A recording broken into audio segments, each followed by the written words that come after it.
Oke, kembali lagi di channel saya. Makasih buat kalian yang sudah mengklik video ini. Kali ini ada putusan dari KPU ya, yang membuat PDIP panik ya kan, bingung. Sampai Rano Karno dan Deddy Sitorus pun panik. Kita lihat gimana videonya. Sebelum kita ke video, bantu subscribe buat channel saya yang belum subscribe. Tidak tunggu lama, kita ke videonya langsung. Let's go. Selamat sore, salam sejahtera untuk kita semua. Ridho.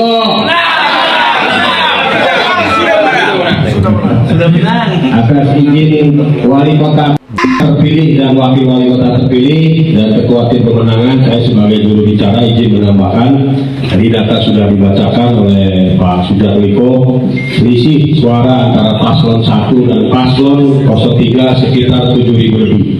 Jadi kalau menurut peraturan perundangan yang kami pahami dan yang kami dapat, itu gugatan masuk ke MK di angka 0,5% apabila penduduk lebih dari 2 juta jiwa.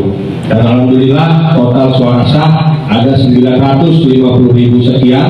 Kalau kita hitung 0,5%-nya berarti sekitar 4.500. Dengan ini berarti paslon 01 harusnya tidak bisa mendaftarkan gugatan MK.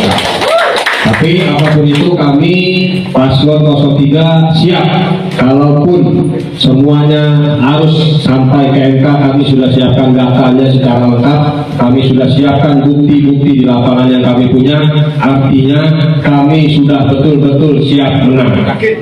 Dan yakin pun kalaupun masuk ke Mahkamah Konstitusi, kami pasti akan menang juga. Jadi terima kasih buat seluruh teman-teman partai koalisi, semua relawan, semua ormas, semua LSM, semua tokoh agama, kiai, habaib, ulama, tokoh pemuda yang hari ini telah bergotong royong berjibaku memenangkan paslon Ridho. Insya Allah tanggal 10 Februari Tri Adianto dan Haris Bobio akan dilantik menjadi calon wali kota Bekasi.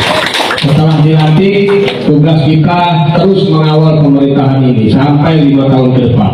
Dan tentunya setelah 10 Februari, Tri Adianto dan Bobio bukan hanya punya 457.000 warga kota Bekasi, tapi punya 2 juta warga kota Bekasi. Jadi itu saja, sekali lagi teman-teman media, saya ucapkan terima kasih yang sudah mengawal, yang dengan jerih payah. Satu.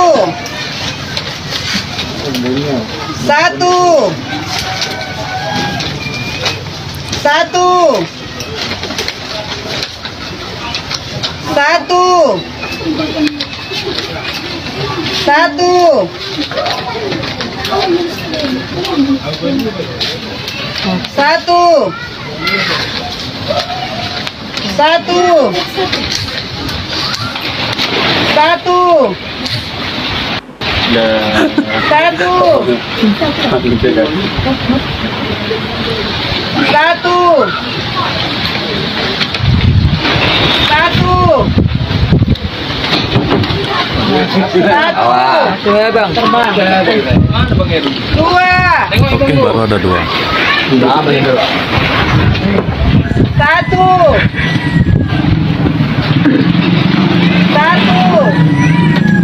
Banyak lagi.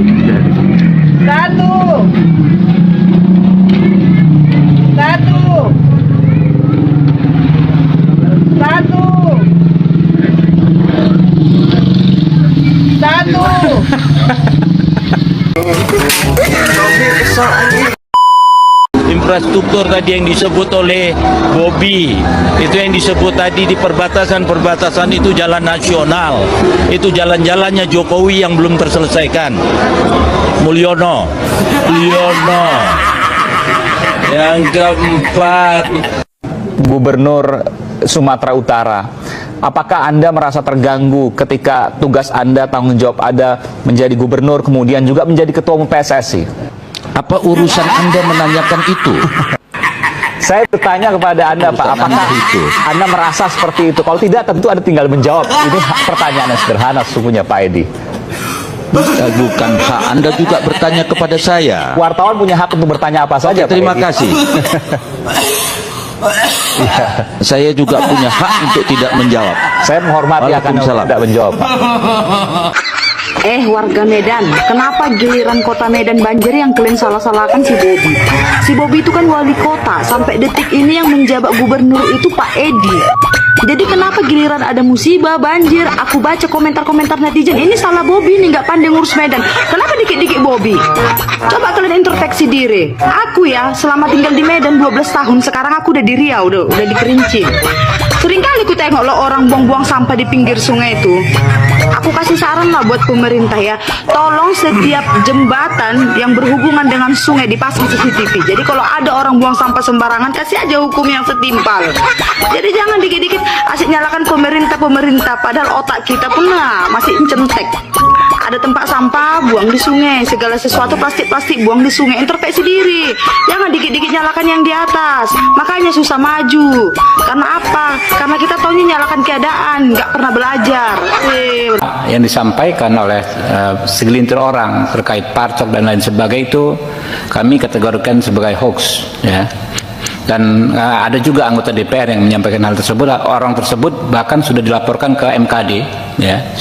Kami juga hampir nggak mungkin Kapolri ya menggunakan institusinya untuk kepentingan kubu tertentu, karena di setiap pilkada itu bisa terjadi mix ya antar kubu partai-partai politik. Teman-teman anggota DPR, walaupun kita bebas berpendapat, tapi harus didasarkan pada bukti-bukti yang kuat di Sumatera Utara dan kemudian gerak membatasi lawan-lawan politiknya yang berbeda yang seharusnya berkontestasi secara sehat. Bobi Nasution sama Edi Rahmayadi harusnya berkontestasi dengan sehat, tetapi ada mobilisasi dari apa yang disebut sebagai Partai Coklat. Kemudian di Jawa Tengah antara Andika Perkasa dan Komjen Polisi Purnawirawan Lutfi harusnya berkontestasi dengan sehat. Masih ingat dengan Menteri PDIP yang terjaring korupsi bansos? Iya, Juliari Batubara. Di tengah pandemi, saat banyak orang membutuhkan bantuan, dia malah menyalahgunakan dana yang seharusnya untuk rakyat. Dan jangan lupa, ada juga misteri Harun Masiku yang sampai sekarang belum terpecahkan. Kemana dia? Kita semua punya hak untuk tahu dan menuntut keadilan. Masih percaya kader PDIP? Ibarat rampok teriak maling, itulah Deddy Sitorus ketika dia mengatakan Jawa Tengah adalah kandang bansos. Mungkin Deddy Sitorus lupa, Andika membagikan sembako, Ahmad Lutfi juga membagikan sembako. Dan gua yakin gak cuma di Jawa Tengah, hampir semua paslon yang ikut pilkada di 2024 ini di seluruh Indonesia juga melakukan hal yang sama. Gua tidak membenarkan, tapi ini adalah fakta. Fakta ya. Tapi ya, gue mau concern akan satu hal ini nih, tolong. Di Solo, Banteng itu membagikan gas LPG 3 kg, gas melon. Gas itu adalah gas subsidi, ya, itu adalah bansos pemerintah untuk rakyat kecil. Dan untuk mendapatkan gas melon ini, gue sampai googling loh, kita harus pakai KTP, harus pakai KK, yang usaha pun harus punya foto tempat usaha. Nah, pertanyaannya, kok bisa PDI atau Banteng ini mendapatkan banyak sekali gas melon yang dipakai untuk kampanye?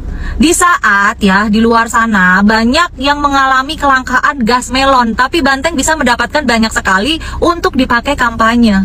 Kok bisa? Dari mana? Dari mana nih Banteng mendapatkan gas melon itu? Banteng nggak mau klarifikasi nih, dari mana kalian mendapatkan gas melon itu?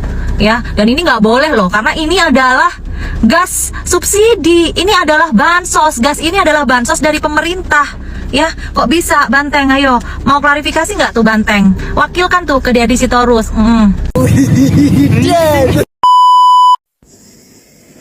Saudara perhatikan kata-kata ini. A leader does not seek to be a leader. He is called by God to lead. Seorang pemimpin tidak mencari dia kepengen jadi pemimpin, dia cari cara bagaimana jadi pemimpin. Tidak demikian. Pemimpin itu adalah panggilan dari Allah SWT untuk memimpin. Dan kita bisa melihat dari rekam jejaknya ketika dia memimpin dalam skala kecil, dia melakukan hal-hal kecil, dan berhasil, baru dia dapat melakukan hal-hal yang besar. Kalau Anda perhatikan cerita kitab para nabi, Anda bisa melihat bagaimana pemimpin dipanggil untuk memimpin. Nabi-nabi yang dipanggil untuk memimpin sebuah bangsa. Dia tidak ingin menjadi pemimpin, bahkan dia malu menjadi pemimpin. Tetapi pemimpin adalah panggilan. Jadi kalau ada petugas partai yang dipanggil untuk memimpin Jakarta, dia bukanlah pemimpin. Karena itu panggilannya panggilan ketua umum, bukan panggilan dari Tuhan. Saudara, belum apa-apa sudah menunjukkan kesombongan.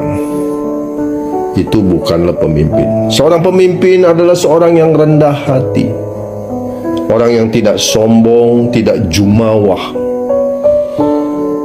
Ya, kita melihat kontestasi Pilkada Jakarta.